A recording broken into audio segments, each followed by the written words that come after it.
I recently picked up two very similar products that allow you to adjust, control, and tune the throttle inputs on a Mark 7 Golf. They also work on a wide variety of other VW and MQB platform vehicles, the APR Throttle Booster and the Burger Motorsports Pedal Tuner. Although both of these products are very similar, they do have some key differences. And in this video, we're going to go through how each of them get installed. After they're installed, we're going to go through how to use each one of them. Then we're going to take a look at my first impressions. And finally, we'll do a head-to-head comparison, and I'll let you know which one I'm going to keep at the end of the day.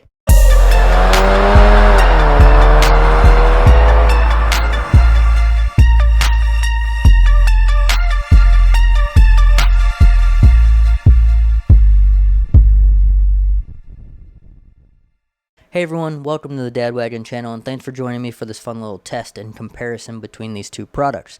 For this test, we're going to be using my Mark 7 Golf Sport Wagon that has an IS38 turbo installed, as well as a couple other bolt-ons and a Stage 2 Plus tune. Now, both the products we're looking at today won't actually make your car go any faster by adding any more horsepower or torque like an ECU tune might do, but what they will do is allow you to adjust and customize how you want your physical gas pedal to react to your input.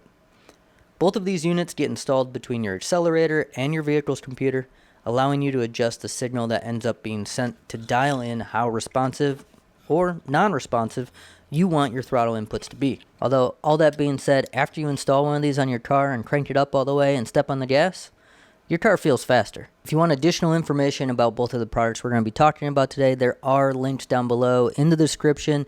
By clicking these links and purchasing through these links, you do help support this channel, so I appreciate it. And while you're down there, don't forget to subscribe as well. Now let's check out the Burger Motorsports Pedal Tuner and see how it gets installed on a Mark 7 Golf.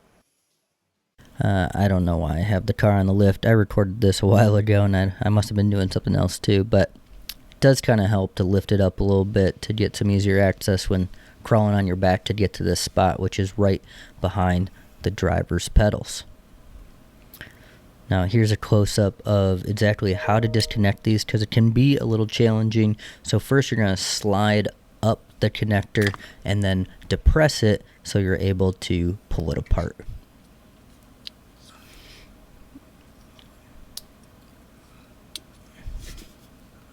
So here's another view of that, actually where it's connected on the gas pedal.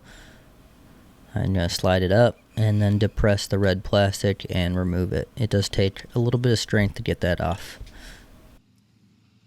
So now if we take a look at the Burger Motorsports Pedal Tuner, you got some what looks to be OEM connectors that are now going to plug into those two different connections that you unplugged. The male end goes into the female end. Push it all the way together and then slide down the metal or the red tab. Take the female end, put it on the male end, and again slide down the red tab. Now here's where I'm going to be routing the cable to get it up and out of the way. I just unscrewed the two T15 I believe Torx bits there, maybe they're T20s. Pulled that panel down. There's plenty of room under there to store the cable. I actually left it long, and then I'm actually able to push it back in as needed and pull it back out as needed as well. I'm going to start the car real quick and let's check out the functionality of what it actually looks like on the pedal tuner itself. So now the final step of this install, with the car on, we're going to calibrate the pedal tuner. To start this process, hold the plus and minus buttons down on the controller. The LEDs will start to scroll.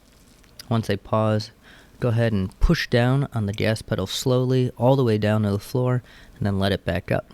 You can see the LEDs are going to go with your press of the pedal and then back to green as you let up. Once you've completed this a few times, go ahead and hold the top button for 10 seconds until the LEDs go off.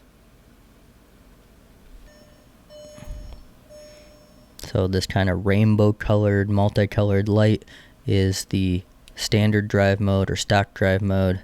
Then there's green and what I would call yellowish. It kind of looks like red, and a red. Green is what I would consider kind of like a drive plus. The yellow is, you know, a real sport mode, and red might be considered extreme. Once you choose your mode, you're also able to dial it a little bit up or down using the plus and minus keys. I'll be honest, I never use the plus and minus after using it now in practice. I just personally set it on the yellow and use that for most of my daily driving. Let's switch over to the APR Throttle Booster, see how it gets installed, and see how it's different than the Burger unit. Alright, now let's head on over to the APR product, which is going to do essentially the same thing as the Burger Motorsports unit, but in an APR way. It comes in a really nice box and is packaged really well. It comes with a full color kind of visual installation instructions, the control module, the wireless controller, the batteries for that, and then the 2 connections that go into the control module. Now here I'm trying to undo this similar to how the OEM connections are supposed to work, where you pull it up, and yeah, it broke. Which is really unfortunate, because I was going to install it right after this. But luckily APR was super responsive. It shipped me out 2 new connections and overnighted it to me, and in the end of the back and forth and request, I had it in just under a week. So the installation process for this is going to be almost exactly the same as the Burger Motorsports unit. You're going to go to the throttle pedal, disconnect the connection that's right above it in the same manner, slide the red clip up, and then depress it and remove it. Now here you're going to slide on the female connector onto the male connector here. However, I was not able to figure out this locking mechanism still, and I hope APR watches this video and can comment on what I'm doing wrong, because I tried to lift it, although not as hard this time because I didn't want to break it. I tried to depress it as I was putting it on there. It's a very tight fitting connection as compared to the OEM ones used in the car itself and on the Burger Motorsports one. I ended up pushing it down hard enough, but I still don't feel like it's actually locked in place, which makes me just a little nervous. The female connection works really well, or I should say, sorry, the male connection, and that slide locking that comes on the OEM connector holds that in place really nicely. Next, I threaded them behind the steering control there to get them up and out of the way. That's really critical. Make sure you don't let these get into the way of any of your pedal movement, because that could not only be a problem, but also dangerous. Now that those are behind that unit, I'm going to connect them to the control module. The lighter colored connector goes in the matching colored connector on the module, and then the other connector goes in the remaining open spot. Both of these will click in and lock. Now let's start the car and start the pairing process. So in the pamphlet, they suggest doing the app first, so I downloaded the APR Throttle Booster app. You're going to let it connect to your unit. It should come up and detect it. If it doesn't, you push down on the gas pedal until it does. And then it's going to go ahead and sync. And that's all you need to do to connect the throttle unit to your phone. The next step is to connect the wireless controller. So start by removing the back of it to install the 3 batteries that they provide. Once they're in, you'll see it blink green. And then you're going to come over to the control module as close as you can get it. And you're simply going to push either the up or down arrow and wait for the control module to blink 3 times.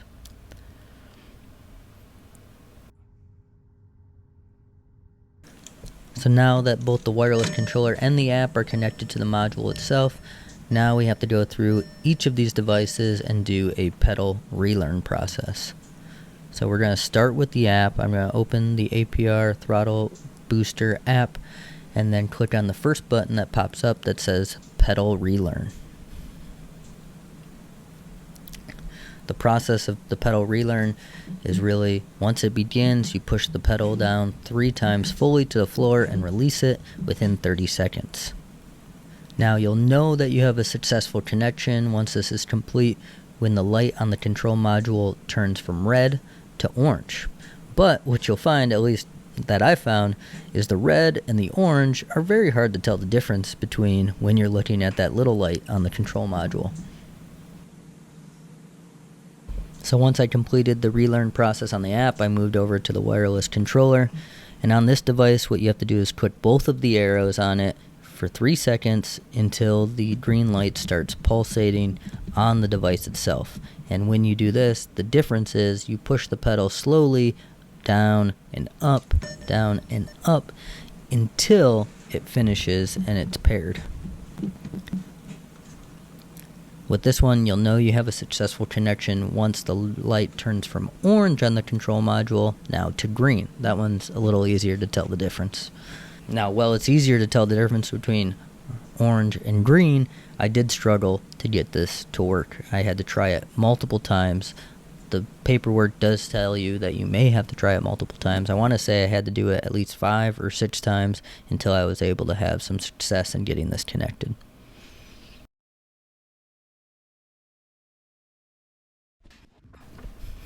Now that everything's connected and seems to be working properly, I'm going to go ahead and store this control module under the dashboard. Alright, this really is the final step of this install, and that is finding a place to mount the wireless controller. Now, technically you don't have to mount the wireless controller anywhere, and if you're stopping this video now, let me tell you that where I'm mounting it right now, I don't like. I ended up moving it, so don't follow my lead. Find another place where you want to store your wireless controller. This spot I didn't think was a good one, or at least for me long term. To install this, they provide you with some Velcro pieces that have adhesive on the back. I think I'd rather have it be like a 3M tape. It would make it a little bit more flush and a little bit less jiggly as you're driving around. Just to give you a quick idea of how you can interface with the wireless controller on the throttle booster, you can use the left and right arrows to choose which map you want to run. The first 5 bars are going to be your pre-made maps given to you by APR, and the final 3 are going to be your custom maps. Now if we check out the APR Throttle Booster app, if you open up the levels page, that's going to be where you can actually choose between your drive mode on your phone. I prefer the wireless controller versus the app just to switch between the levels, but here is where you can rename some of your custom maps, and you can even rename the pre-made maps if you wanted to. If you switch over to the maps page or the custom builds, this is where you're actually able to change the map to suit your needs. I honestly don't know enough about this yet and haven't messed with it enough yet to really share how valuable or how great this can be, but I'm sure there's going to be some users out there who like this feature quite a bit. Now that we have both units installed and I've driven around with each of them for a couple weeks, let's go over some of my first impressions. Starting with the Burger Pedal Tuner, this thing made a hell of a difference to my daily driving experience.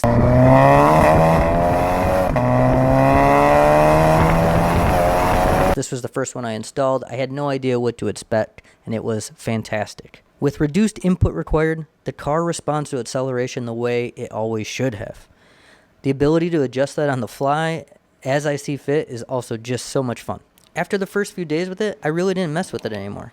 I found I liked the stage 2 setting, or the orange color on the unit, and then pretty much left it alone and tucked it away under the dash. Now, whether I was driving in regular drive mode or sport mode, it just felt like the right throttle input that the car should have had from the factory. Overall, it was simple to install, easy to use, and worked perfectly every time. Now, switching gears over to the APR Throttle Booster, my first impressions with this one started a little bit on the rocky side due to the broken connector you saw earlier. But as I mentioned, APR support was amazing and fast. As I showed during the installation, I preferred the OEM connectors on the Burger unit. They just seemed to work a little bit better, and overall installation was a little bit more complex for the APR unit given it's a slightly more advanced wireless connection unit. But once I got driving with the throttle booster, I quickly forgot about all those complexities because the product works really, really well. After driving around with it for a couple days, I found myself using level 4 or the sport mode most often for my typical driving. The APR unit also has this really unique mode called Eco, which is actually less responsive than the stock throttle settings. Weirdly enough, I kind of like it. For longer trips with my kids, it kind of forces me to drive like a normal person. And I saw improved gas mileage overall. I also like the Eco mode concept for letting someone else borrow my car. I'm able to set it to eco, then completely remove the wireless controller from the vehicle so it can't be adjusted. With this mode engaged, unless they really get into it and floor it, they probably will have no idea that your car is even tuned, which in some cases is a great thing. Now that you've heard my first impressions, let's compare both of these units on paper to see where they're different and where they have some similarities. So I put together this little graphic to kind of compare them directly head to head so you know what you're getting. So first and foremost, if we look at price, the pedal tuner runs right around $200. The throttle booster right now is $250. They say it's going to list for $278. The number of maps is one of the differences. On the Burger pedal tuner, you get 4 core maps, so stock, and then 3 stages, but then you get 18 levels of kind of micro adjustment within that. On the throttle booster, technically you're getting less out of the gate. You get 5 core maps, but you do have the ability to program 3 custom maps that you get to kind of build yourself. The next attribute I compare them on is what I call plug and play. I give the pedal tuner, yes, 100%. It's a plug and play option. It's super fast to set up, install, and very little configuration. On the throttle booster, you do have to go through some additional steps to get the wireless connection set up. So it's, for the most part, yes, plug and play, but not kind of full merits in that area. They both are super easy to uninstall as well without a trace. When it comes to installation time, I would argue the pedal tuner, if you've been down there before and you know what you're doing, takes about 15 minutes, maybe 30 minutes max. With the throttle booster, it's going to take you probably 45 minutes unless you're a whiz in this area, maybe up to an hour to get everything connected. Now, the next two, the wireless controller and the iOS and Android companion apps, can only be touted by the throttle booster. And then finally, it was something I really enjoyed about the throttle booster, and that is eco mode. You can do that on the APR throttle booster. However, you cannot do that on the Burger pedal tuner. I tried going to the stock map and then detuning it, and that was not a possibility. Alright, finally, and probably the reason why you're watching this video, which one should you choose? Well, after driving with both of them and using them for quite some time, my first piece of advice is if you have a Mark 7 or an MQB platform vehicle or a tuned vehicle that works with one of these and you don't have one, buy one of them. They are fantastic and you'll love the experience, and for the price point that they're at, are a pretty decently affordable car modification. Now, if you're really trying to select between the two, here's the advice that I'd give you. If you want a dead simple installation, straightforward control, wired reliability, and want to save a few dollars, go with the Burger Motorsports Pedal Tuner. But if you're looking for a little bit more and you're looking for the ability to build custom throttle maps or just a really slick user interface that's aesthetically pleasing, as well as everything you get in the Burger unit, go with the APR Throttle Booster. As for me, I'm going to stick with the APR Throttle Booster and keep that one installed on my vehicle. One, I just really like the 5 different drive modes versus just the 3. That eco mode is kind of intriguing to me. And I really just like the slick wireless controller interface. It's just a neat thing. Kind of adds a level of when I get in my car, just makes it feel a little bit cooler. So now that I have both, that's one I'm going to stick with. But the Burger Motorsports unit is also fantastic. So that's the end of this video. I know it was a long one, but I hope it was really helpful, and I didn't even get to cover everything. So if you have more questions or comments, head down to the comments below and send them in. I'll make sure I'm watching them and get back to you as soon as I can. Also, I'll see you very soon in the next video. Thanks.